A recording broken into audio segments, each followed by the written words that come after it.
The views and opinions of the host and guests are their own and do not necessarily reflect the position of the management and staff of Guardian Network. Good morning and welcome to Guardian Radio AM. Today is Friday, December 22nd. It's a little after 11 o'clock in the morning. Once again, this is C.A. Newry, and I shall be your host for the day as we talk about being African. That's a broad subject. Like, what do you mean by being African? Why are we talking about being African? Well, I'm trying to talk about Christmas season in the Bahamas, about Africans, like what they used to do, right? So that's why I say it's about Africans. It's got to be about Africans. But, you know, I might have to add more words to that. But in the studio, I have a historian, right? I have a historian whose specialty is about the African diaspora and the African traditions, the African story. That is who he is. That's what he lives for. So that's why I said this conversation is about Africans. Right? Because that's his specialty. He talks about African. If I ask him, even though he have a Bahamian accent, if I ask him right now, who are you? You will see that he'll more likely say, I'm African. Then he'll start going on defining that. And what I can do is I can ask him to introduce himself. And let me start. Who are you? Well, many know me as Christopher Davis, but I'm also known as Nana John Canoe II, to put it simply. You know, I've been a historian for a few years now, and I recently started at Clifton. I'm very excited to be there. Clifton Heritage Park, for those that don't know, that's our one and only heritage park, one of the only ones in the entire Caribbean, as a matter of fact, right here on the island of New Providence. People say it's too far, but the island is only 21/7, so I think people could come out. As a matter of fact, tonight we're having a drive-in movie, Christmas movie showing of The Grinch, which starts at 6 and showtime is 7 p.m. And it's $20 a car, for 4 people, I should say, $5 a head. I think you get the drift, and it's going to be some good holiday, festive fun. And this is just one of the many things that we're doing out there at Clifton now. And I'm very excited to be spearheading the research department, where I think Bahamians would be very excited as well to go along this journey with us as we really take Clifton Heritage Park on the next level. You say you're going to be spearheading the research department. What does that mean? So essentially, you know, I am a researcher, you know, and they wanted to take a direction where they go a lot more heavily on historical narrative, changing that historical narrative. You know that Clifton Heritage Park is actually a place that was owned at one point by William Wiley. And we know that he is one of those people that have been incorrectly put on pedestal as this proverbial benevolent or kind slave master. Who give the slaves them houses? That goes in tandem with this narrative of slavery being easier or milder in the Bahamas, which is utter foolishness. I think that most historians would agree. You know, so now we're here and we're at Clifton Heritage Park, and this is one of the many things that I'll be doing there. And you will see a very, not just even on the African side, but as well as the indigenous American side, i.e. the Lucayans, spreading even broader to the wider Caribbean. I can touch on a little bit on that on the show, as a matter of fact. And just also the European side, but not in the same context that we usually speak about it. More of a how much money these people make off of slavery type of context, if you catch my drift. Is that narrative important? Oh, it's extremely important, I think. Particularly even recently, you know, Madam Chair of the Reparations Committee, you know, she was talking about, and I agree with her wholeheartedly, that we shouldn't be celebrating the British colonial Hilton. You know, a name change is really not something that's that difficult to do. But that's our history. What you want to move the British colonial hotel name for? That doesn't happen. I mean, you could still keep it there. History can never be changed because it's already happened, you know. But when you continue to name these, you know, sites after and celebrate our colonial past, you know, it's really actually embarrassing when you fully contextualize our history, because there's no such thing as humane colonization. Colonization was the same thing with the same purpose basically across the board. The problem in the Bahamas is we've always been kind of spoon-fed this narrative of us having this easier history where, Bahamians are so passive and we never fight for our freedom. And again, that's totally untrue. And that's even starting from the days of the Lucayans. And this is what our conversation is going to be about. That same narrative there. Passive Bahamians. Revolution. Did we have any revolution here? Oh, we certainly did. See, I see, both of us are students of history. Even though you're a researcher and you go in depth, you get trained for that. So you know more than me, even though we have bucked heads repeatedly and and conclude, right? Yes, sir. Yes, I'm a sir. fan of Columbus statue. You tell me mash it up and throw it away. Yeah. And I said, no. At one point in time, I even tried block you over that and I had to add you back. And I said, no, I need to continue the discussion. Because I'm a fan and fond of the statue. So we can make some money off of that, right? Mm-hmm. So we can talk about that because we can end up round again, right? But this is what I want to talk about. During this Yuletide season, Christmas season, what would have the enslaved Africans be doing at this particular time? And my narrative, what I've been taught, is the Europeans would have given us a day off. They would have packed boxes and make sure we straight on Boxing Day, right? We were treated well. You get extra provisions. You get to celebrate. They help us with the trinkets for John Canoe. They help promote John Canoe and all. Mm-hmm. And I want to know, what is your narrative? What would have typically happened during that time as a historian? Well, to my knowledge, the first official Boxing Day was not until 1871. So by us just pinpointing that date right there, that's far after slavery even ended in the Bahamas. So I don't know where that narrative came from, these enslavers giving us these boxes. Now, what is true, from that side, before I really go into what the truth actually is about the whole situation, but what was actually true was that during Christmas, people did feel a little more generous, but often we mistake paternalism with benevolence, and this is one of the big cruxes when analyzing Bahamian history. What do you mean by paternalism? Paternalism is the idea that from the perspective of the European to the African, speaking in the context of the 19th century, aka 1800s Bahamas, it would have been this notion. William Wiley was probably the quintessential example, how we give the Africans houses and all that, of them having to civilize these Africans, right? And during the Christmas season is when you saw this attitude exuded the most. So before now, when you Google John Canoe, you will find a lot of the research that me and Sankofa Flamingo have been doing. But prior to that, you see these pictures that portray these jovial Christmas experiences during John Canoe, right? And it's important to note that every single one of those pictures with the red set girls and the cuckoo boy with the house on his head and all come from one artist. His name is Isaac Belisario. He was from Italy, observing one event, right? And this is the heights of paternalism that you would have seen under the Europeans. And this is where all of these myths come from about Europeans allowing Africans to do this or that during Christmas. Now, they did give us a day off, but that was more so in line with their religious rights and religious belief, because, a holiday is essentially an extra Sabbath, if you so to speak. You're celebrating something that's dear to you. So the idea is that you're not supposed to work on that day. And they used to do the same thing on Easter, same thing on Sundays, generally speaking. But when you delve deeper, I can show you a newspaper article with the same William Wiley, who did all of his slave regulations and all of this stuff and always tried to portray himself as this benevolent slave master, making the people work for 16 hours a day and bragging that he made £5 an acre on about almost 300-acre property at the time, which was a small fortune at that time, and he's doing this off of slave labor. Okay, so we have to be very careful in analyzing these things. And it's not a surprise that the story of John Canoe and how John Canoe came to be is attached to things like Boxing Day and Christmas celebrations didn't really care for. And when you look at the research, as a matter of fact, from the African Pan-Africanist perspective, Christmas is the time when we took our opportunity to strike out for freedom and revolt. And this happened since, as I mentioned before, with the Lucayans, when you had a man named Konabo, who was the husband of the famous Ana Coanda, who was the queen of all of Hispaniola. And you know that Columbus, the first permanent European, or attempt at the permanent European settlement, through the Spanish side at least, was in the north of today, what was Haiti. The settlement called La Navidad, which is Spanish for Christmas.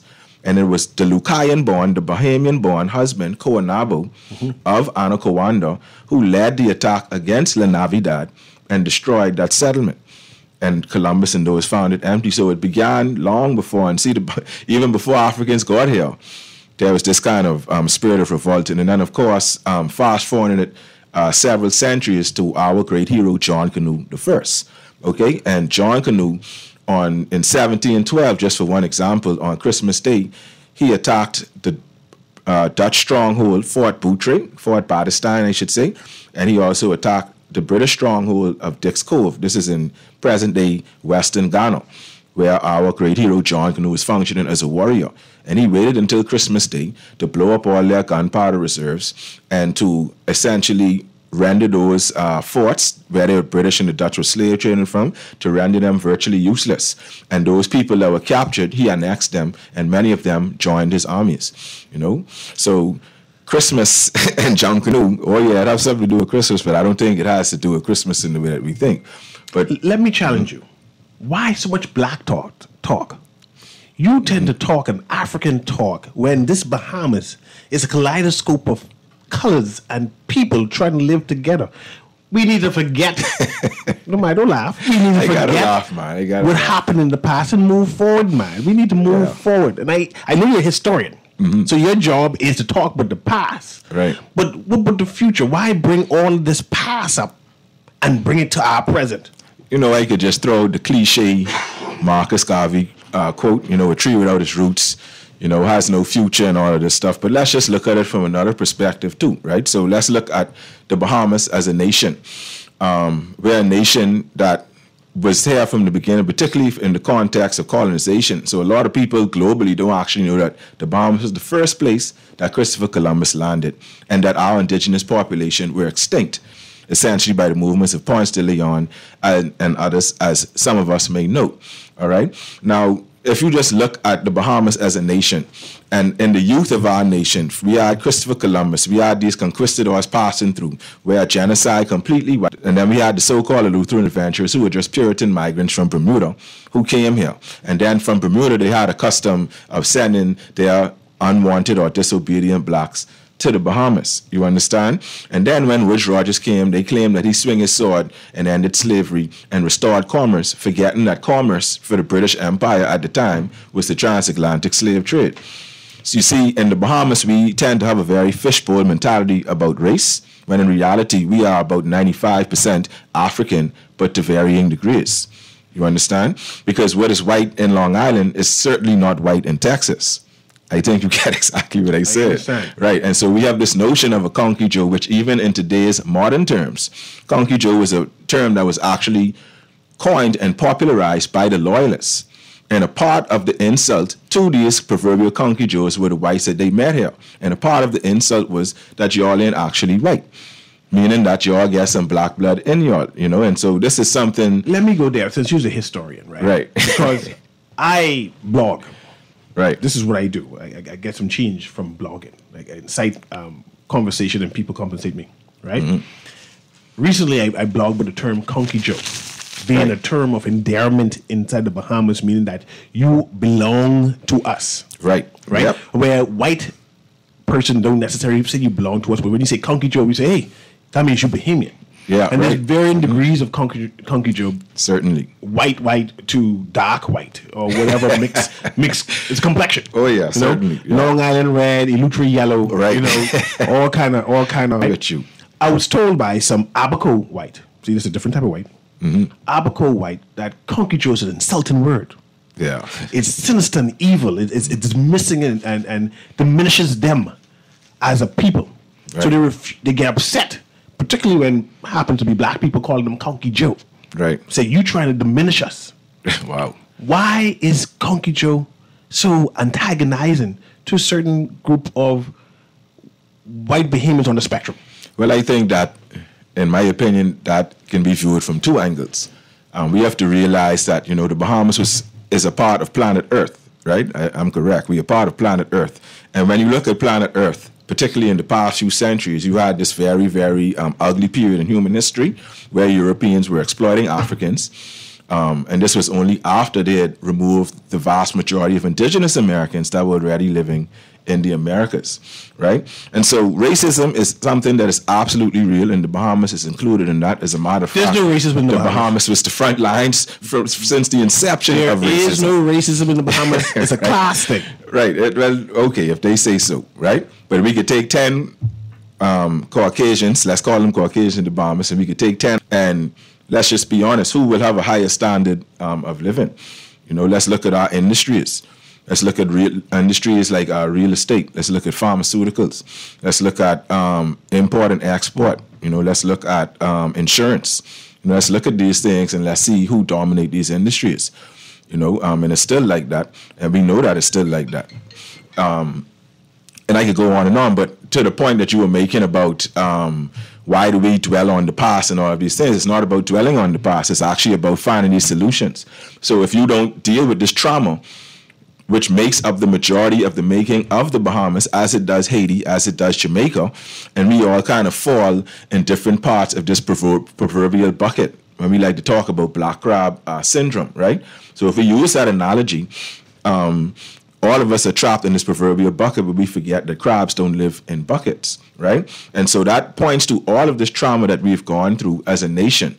So it's even like just a person. If you individualize it, if you've been through all of this trauma in your childhood and you choose not to deal with it, it will manifest in the ugliest ways. You understand what I'm saying? And so for me, it's crazy. And from an economic standpoint now, and this is where I think I will pique people's interest. So we could say, let's forget about slavery and let's move on from all of that. Yes. But one of the main points about this is we actually don't understand what slavery did to the Western world, to the Americas. You have cities like Liverpool that in the mid-1600s... It civilized us. Okay. There are cities like civilized us, it civilized Europe. That's what it did. It provided immense wealth for Europe. So cities like Liverpool, which was a small fishing village about the size of the city of... smaller than the city of Nassau at one point, grew to be the hub of the Industrial Revolution in the early 1800s. How did that happen? Through the transatlantic slave trade. And of our transatlantic slave trade voyages that came to the Bahamas, that were about 50, about 90% of them all came from the port of Liverpool, right? And then all of a sudden you have this Moss family who are infamous in the story of Paul Blackhead and Henry Moss and others, like Ben Moss, and I could go on and on because there are far more cases of abuse.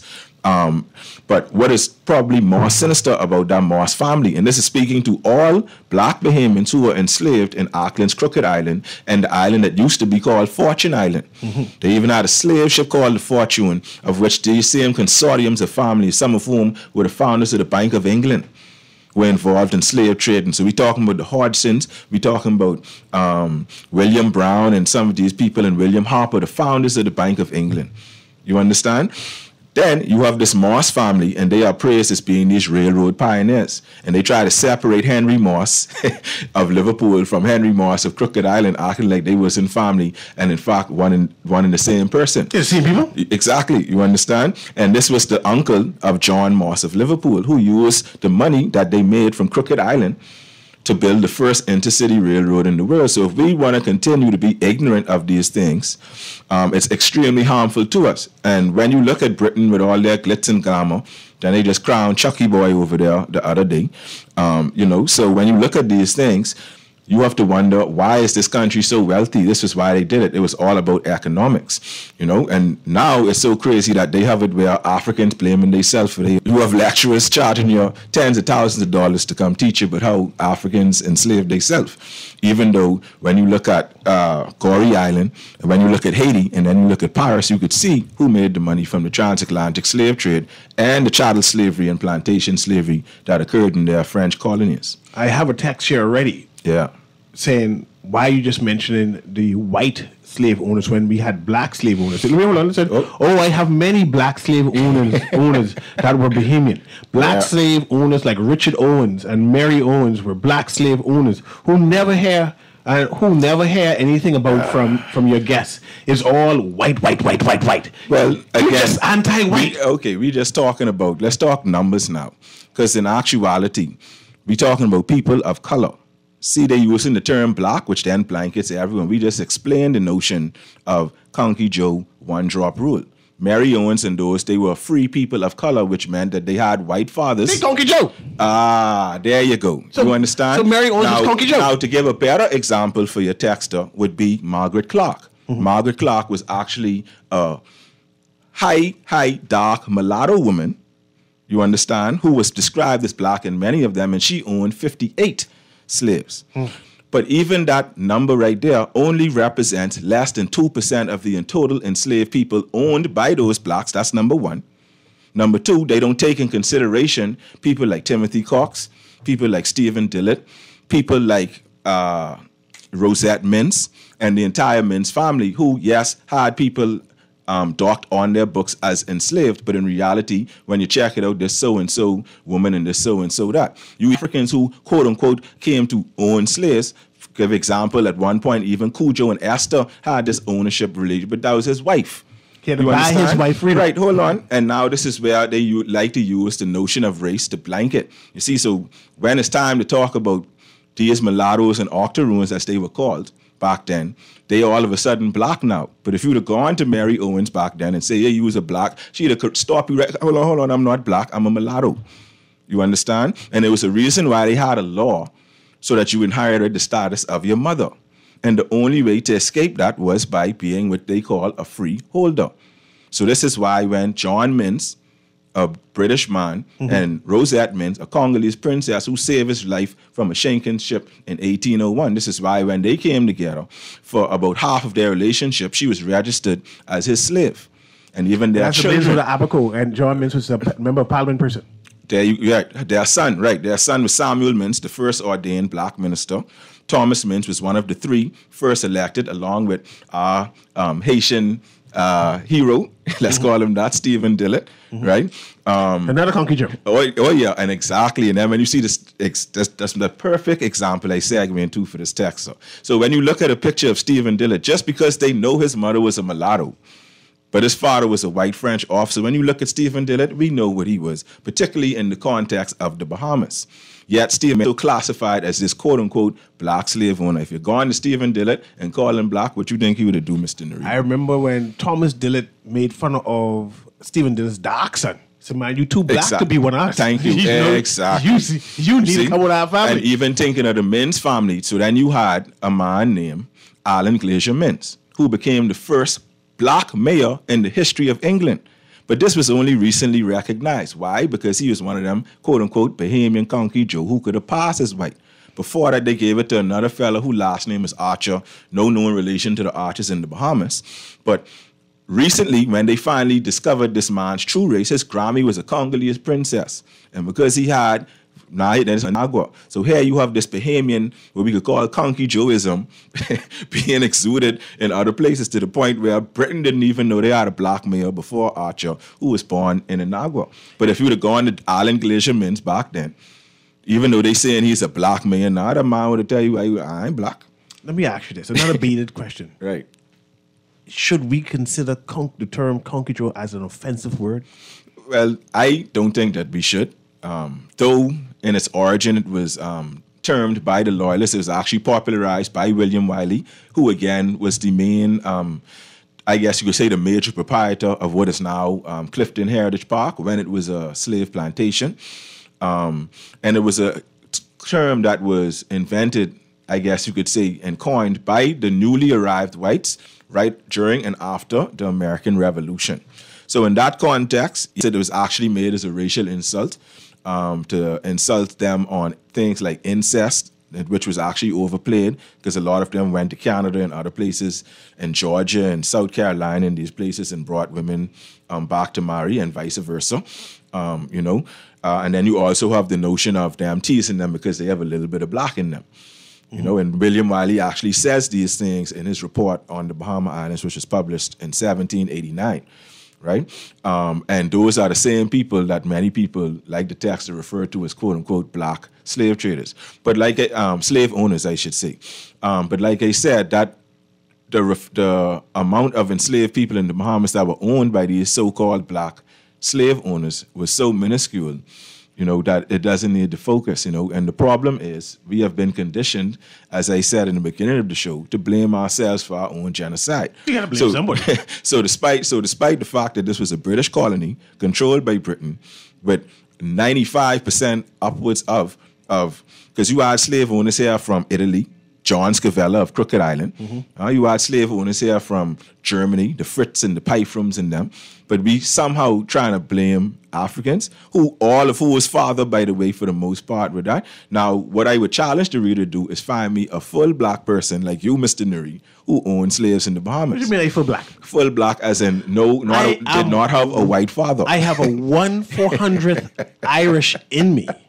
You can look at me and see the Irish. And see the Irish in me. Just where I always wear green, and on what's that day? On St. Patrick's Day, I celebrate. They call me Black Irish. Well, hey, you know that the first people to settle Europe were in fact melanated people. But see, again, this is where we have to remember that this term black is a social construct. You understand? And it's one that is conveniently used and has always been conveniently used to perpetuate these notions of white supremacy. So this is why you notice that sometimes I may use the term black in common vernacular, but the actual term is African. And this is one of the many ways that they've duped us, and it's almost worked out in this evil genius of evil genius modus operandi of white supremacy, where we call ourselves black because, but if you see a person of another ethnicity, they are called something that is attached to land. Black is just a color. So Caucasian is attached to land, even the word Mongoloid, put in quotation marks, which has been deemed to be racial, but is also attached to land. You understand? Australoid and all of these terms, they are all attached to land, but they just want us to be black. And of course, not African. And then they want you to believe that Africans, again, were culpable in their own genocide. The only people that are blatantly blamed for their own genocide. It's craziness to me. I have a caller here who wants to engage you, right? And producer, pass the caller through. I also want to know about this narrative that Bahamian enslaved people were treated nicely. Right? And we weren't treated as bad as Jamaica. Right? The Africans in Jamaica. We weren't treated as bad as the Africans or the United States, where you see the whipping, and the N-word getting used and the torturing, right? Yeah. But no African here ever being tortured to death. Well, No, I don't. Let me get right into it? Let me go to the caller first. Okay. Go ahead, caller. Can you hear me? The pastor, 1 minute for me. I can hear you now. Go ahead. Can you hear me? I can hear you loud and clear now. A godly day is a stark voice along with you and your guest, Newry. Good morning again. We need, same to you, we need justice, law, and order in this country, the Bahamas. But I want to ask the brother a question. Mr. Davis. Yes, sir. What's saying? Long time we not talk. Yes, sir, right here. This Bremen, Darling Ferguson. You doing good? Yes, sir, I'm great, thank you. Recently, I know I got to find out who your dad is. I see why you like the way you are. But what I want to ask you, right? Yes, sir. You mentioned white. Right now, some of us falls in love with white people, white women. We love white friends. But we still doesn't hate our melanin brothers and sisters. Right. Right? So what I'm asking you, out of all this situation in which you speak of, in which speak against what you would call white people, right? Why is it that some of us still loves them from our heart? Okay, well, first of all, I'm not speaking against white people. I'm speaking for black, African, melanated people, or whatever you want to call us, right? But of course, when you tell the truth of history, there's a clear demarcation of who did wrong right, to the I got other. you. Right, so but you my point is, why is it that some of us I was going to get to that. can't feel? Can you hear me? Yes, sir, I can hear you. Why some of us cannot feel like those situation or us those situation or like those people would have those or experience those situation, and those people would try or influencing us to, right. like deviate. Oh, yeah, I understand. So what I am saying is, and some of us doesn't feel like that. Some of us are well afraid of what was said. Right. So I'm going to hang up and listen to you. Yes, sir. Thank you. So in tandem with some of the things we're speaking about now, the transatlantic slave trade, chattel slavery, colonization, the scramble for Africa, and the continued raping and pillaging of African minerals and resources and labor that continues to this day. All of that came in tandem with a sort of propaganda that allowed European nations and Arabs to actually be able to do these things. So just to give a few examples, some of this propaganda came from religious institutions like, of course, the Catholic Church and the Anglican Church, which embraced biblical mythology and theories about the sons of Ham and applying it to Africans to use it as a justification. This also came out of some of our favorite academic institutions. We're talking about Smithsonian, Harvard, Yale, Cambridge, Oxford, to the point where they would even put Africans on displays in zoos. So people in places like the St. Louis World Fair and the Bronx zoos actually had Africans and other indigenous groups on display. So this is something that is very much entrenched in us. During the Renaissance period, the popes that came there, even wonderful papal bulls like Dom Diversis, we gave all Christians the right to enslave, to perpetually all quote-unquote infidel peoples, non-Christian peoples, right? And then you had the rise of social Darwinism. This happened during the reign of Queen Victoria, whose statue still, unfortunately, sits right there. She is like the Hitler for Africans, to be quite bluntly, to put it bluntly. So all of these things are very much entrenched in us, and the system and the aggressive efforts to implement white supremacy is why many of us feel that way towards white people, and we all can admit that that's something that is true. And it has now been coined in the terms like white privilege and the other, But this is something that has been very much and fully entrenched within us down to our soul, and it's unfortunately also manifested in seeds of hatred that have been sown among Africans to hate each other as well. I have so much questions to ask you, but I have so much people calling. So let me try to squeeze them in as much as I can, because I want to know why y'all keep on asking for reparations. Oh, yeah, certainly. Let that dead man. What you need compensation for? But let's go to the caller. Go ahead, caller. Can you hear me? Right. Hello. Go ahead. I can hear you now. Yeah. Good morning, Mr. Newry. Good morning, Mr. Davis. Yes, sir. This is another historian there, Chris. Go ahead. Yes, sir. Yeah. I'm calling to say that, Mr. Davis, I hope your trip to Africa the other day was a very informative and complete success. Yes, sir, it was. Right. I'd spoken to you and Aaron from in September. This is why I invited Christopher right now. That's why I told him this is another historian now, because I know you're going to ask your question. Go ahead. Ask your question now. Yeah. About the loyalist Charles Farquharson, of who I am akin to from the slave master side. Mm-hmm. And then I have my information and history pertaining to the island of Watlands now in Salvador from the slave side. Yes, sir. Because I put to Mr. Newry and Aaron them that he made his will in 1823, right? Mm-hmm. And they have it recorded in archives as his son James' will. And I found the information where it is his will which is recorded in the Registrar General Office. And the Farquharsons, they came over from the American Civil War, and they are basically from Aberdeen, Scotland. You can elaborate as to what you know in regards to that. I'll hang up and listen. Okay. The gentleman has extra information that he wants to put on record.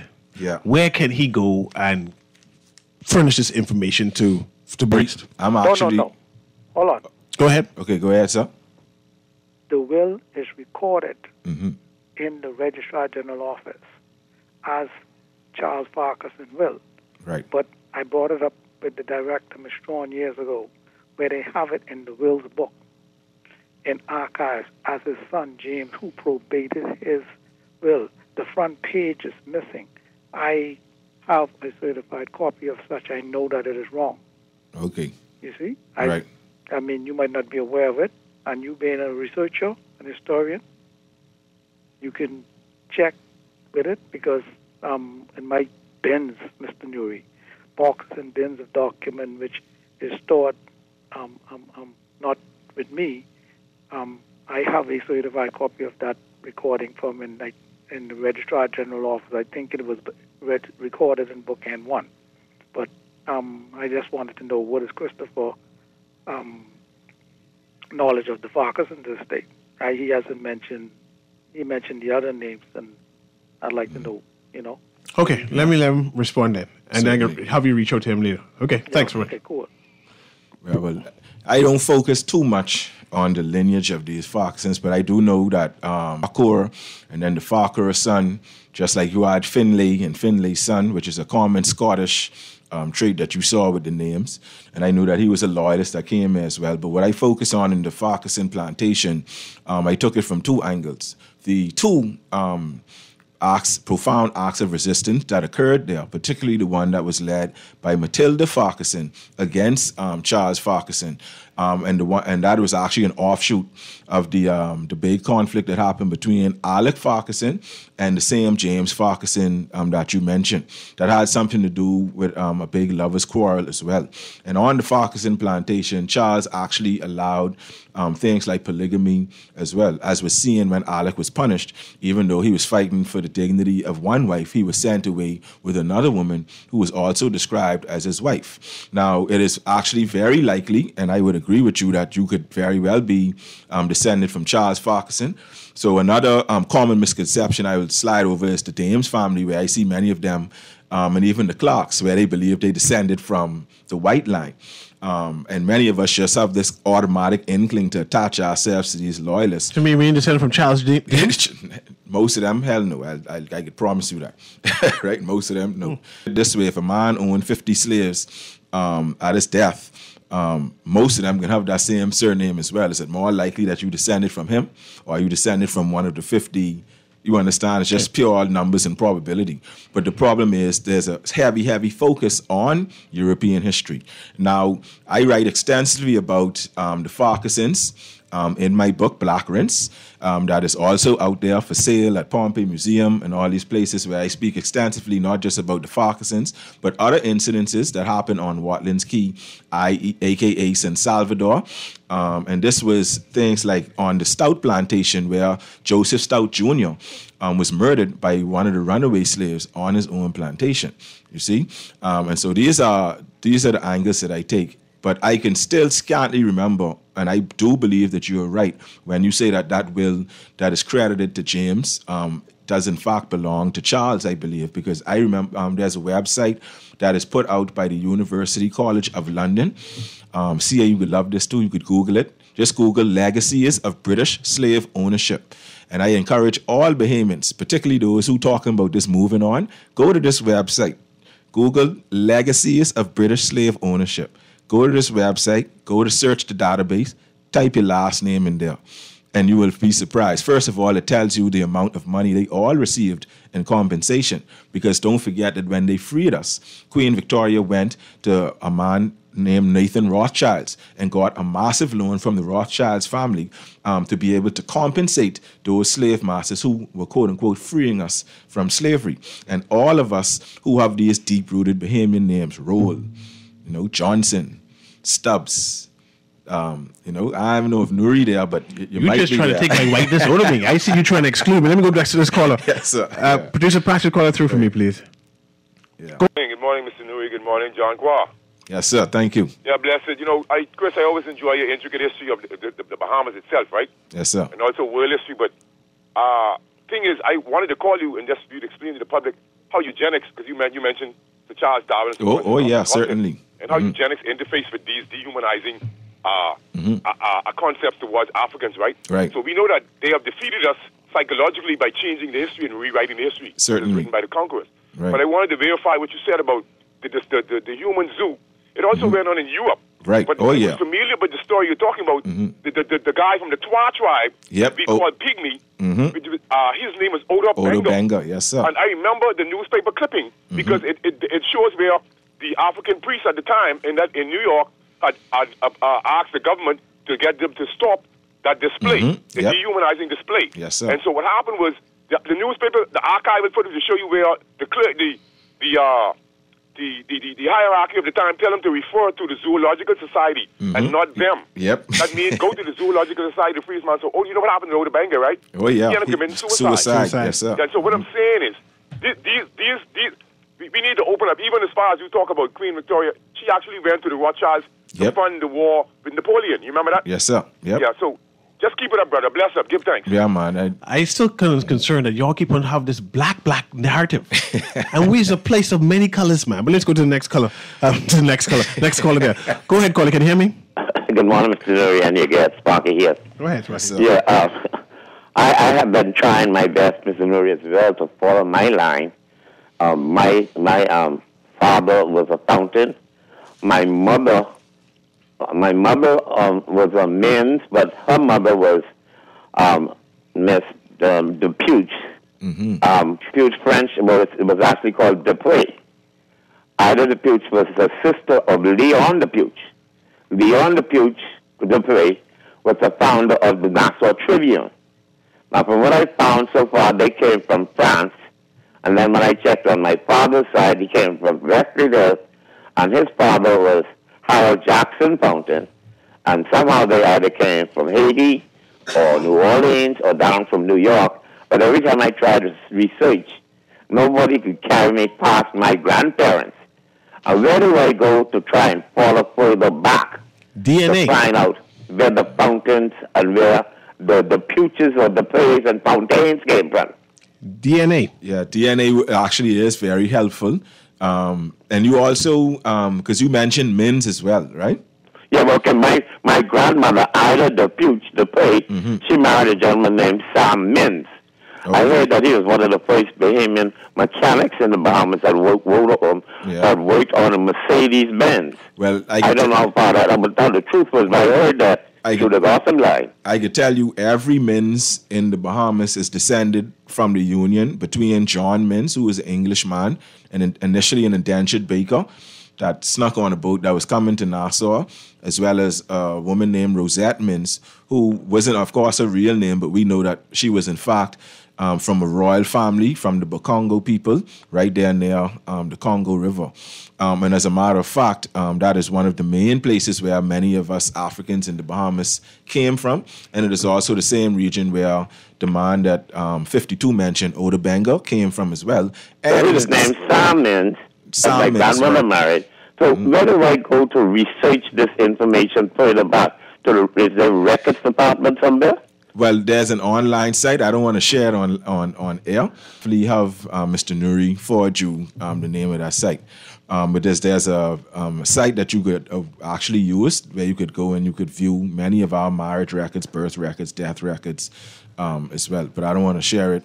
I don't know if it's okay. So I could follow the fountains, the Mins, and the Praise, the Futures. Right. So, and then when you search on the database, what I would suggest is, because you could actually like do the years, so you could like search from 1750 to 1850, and then type in those names, and then you will see some of the first names, and then you could type in Bahamas as well, and then you see some of the first names. Like, right. When I started the research, I found a lady that was the editor of the Tribune, Irene. She goes at Karen, that's a married name, but she's actually Irene Depuch. We could get more. We could certainly get more into it off air, but if we get into that now, I feel like we'll be here until tomorrow. Good. Yes, sir. You're making the effort now to re-narrate the Bahamian history. That means you research and then give an alternative history. The same history, but just in different lenses, different views. Certainly. How important is that? And should people be offended? Because some people saying y'all are blackwashing Bahamian history.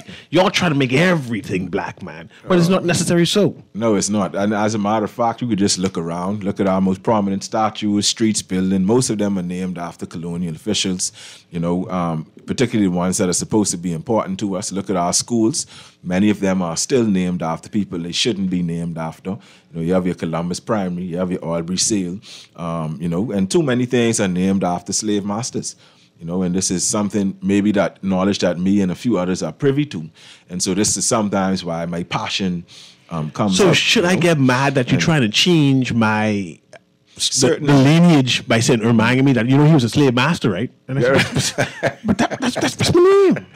right? I mean, well, these names were imposed on us. That's what we have to realize. And that's inclusive of even the so-called liberated Africans who I call displaced Africans, because it wasn't no liberated Africans in the Bahamas. And imagine being a so-called liberated African who arrived here on the Camus slave ship from Yoruba land, and then 2 weeks before slavery ended, you watch everybody else get free, but you white family in what they call an apprenticeship. Come on now, So it's not even me changing the narrative. I think I'm just unveiling certain truths. Let me squeeze this last call in. You have 30 seconds to talk. Producer, squeeze them in for me, please. Go ahead, caller. I'm squeezing you in. Hello? I'm squeezing you in. Go quick. Appreciate it. And this is Mario Bannister calling, the Managing Director at Clifton Heritage National Park. Yes, sir. I listened very intently to the last few questions you posed. Christopher is doing a wonderful job in reshaping the truth about our history, which is what I think we need to be aware of, not ashamed of it. And if someone getting upset or mad about that, well, too bad on them. But he's doing a wonderful job. He's working with his passion. And we need more of our historians throughout the Bahamas bringing the real history, connecting us to the African diaspora, which is where we belong. And that has to be commended, and I commend him for the work he's doing. Thank you, sir. And Mr. Bannister, I appreciate you allowing him to come in and talk to me, and I hope you can lend him to me one more time, because I have all kind of texts. I have a lot of people mad saying he's a devil trying to change everything. I look forward to it, man. I really do. He will be very active, and he's quite secure in what he's doing, because Jah knows what he's doing is right. Yes, sir. Good. Thank you. I appreciate you, Mr. Bannister. And I know we were supposed to talk about revolts at Christmas time in the Bahamas, right? So we can't let the show pass without giving an honorable mention to Dick DeVoe. And there by the name of Tamika Galanis, who put me on to something profound. And since we have brought our heads together in essence of this Dick DeVoe revolt, we can now even say that, a lot of other things happened in essence with that. So you had a woman named Charlotte DeVoe, who was one of the leaders of a revolt that happened on around Christmas time in 1831, that began with one of her sons being accused of stealing oranges and ended with the execution of Dick DeVoe and others, right? And Charlotte DeVoe, when you look at the death of Sarah Poitier and you look at the death of others, with the astute research of Tamika Galanis and myself adding to the story as well, we can now confidently say that this woman, Charlotte DeVoe, was a true Obeah woman, and she in fact poisoned her slave masters. And there's evidence of her making this attempt in 1826. And of course, we had a John Canoe playing. And we know that Christmas time is the time for us to celebrate John Canoe, which is in celebration of the great Hunter warrior, John Canoe I. So I'd encourage people to come out to Clifton to see me. Those who want to row with me, you can come out to Clifton night. You got to pay to row with me now. There's a very small entrance fee, but of course this entrance fee goes into the support and the managing of one of the only heritage parks of its nature, not just in the Bahamas, but in the entire Caribbean. Thank you very much. This is Christopher Davis, a.k.a. John Canoe II. I can bring him back for y'all. I can bring him back and we can talk this slave revolt post-Christmas. So maybe Thursday of after Christmas if Mr. Bannister allow him to come back. Anyway, it's been Guardian Radio in AM with C.A. Newry. I enjoyed this conversation. This blackety-black conversation. Anyway, have a beautiful day. Thank you.